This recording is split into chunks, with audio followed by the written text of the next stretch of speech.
नमस्कार. आज आपण एकदम झटपट चटपटीत असे गार्लिक पोटॅटो चिप्स घरी कसे बनवायचे याची रेसिपी पाहणार आहोत. चला तर रेसिपीला आपण सुरुवात करूयात. इथे मी 2 मीडियम साईजचे बटाटे याची साल काढून घेतलेली आहे. आता आपण याच्या जाडसर अशा स्लाइस कापून घेणार आहोत. व्हिडिओ दाखवल्याप्रमाणे आपल्याला बटाट्याच्या स्लाइस करून घ्यायच्या आहेत.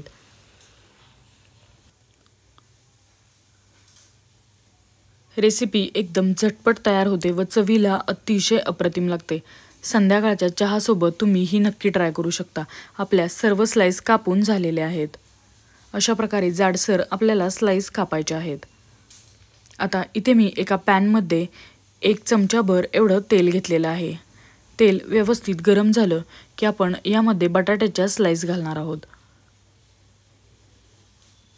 आता आपण यामध्ये सर्व बटाट्याच्या स्लाइस ॲड करूयात व मीडियम टू लो फ्लेमवर आपल्याला झाकण ठेवून दोन्ही बाजूने 7 ते 8 मिनिटं खरपूस अशा आपल्याला ह्या शॅलो फ्राय करून घ्यायच्या आहेत. आता आपण झाकण ठेवूयात व एका बाजूने 7 ते 8 मिनिटं या व्यवस्थित वाफवून घेऊयात. आता आपण या सर्व स्लाइस पलटवून घेऊयात व दुसऱ्या बाजूने सुद्धा पुन्हा एकदा 5 ते 6 मिनिटं या व्यवस्थित आपण शॅलो फ्राय करून घेणार आहोत. लहान मुलांपासून मोठ्यांना आवडेल अशी रेसिपी आहे व झटपट तयार होते.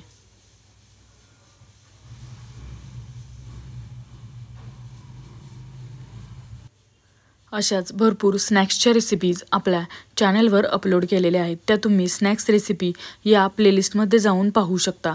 अगदी झटपट तयार होणाऱ्या आणि चटपटीत अशा रेसिपीज आपल्या चॅनलवर अपलोड केलेल्या आहेत.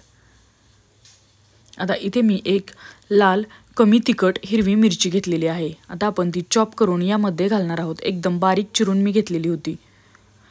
7 ते 8 लसणाच्या पाकळ्या बारीक चिरून इथे मी घेतलेल्या आहेत.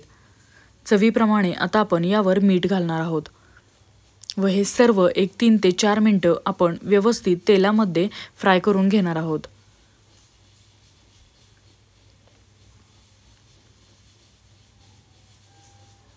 तुम्ही ते चिली फ्लेक्स सुद्धा वापरू शकता.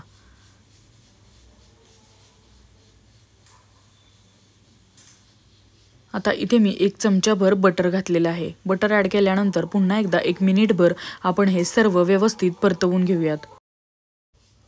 आपले झटपट असे गार्लिक पोटॅटो चिप्स एकदम रेडी होतील.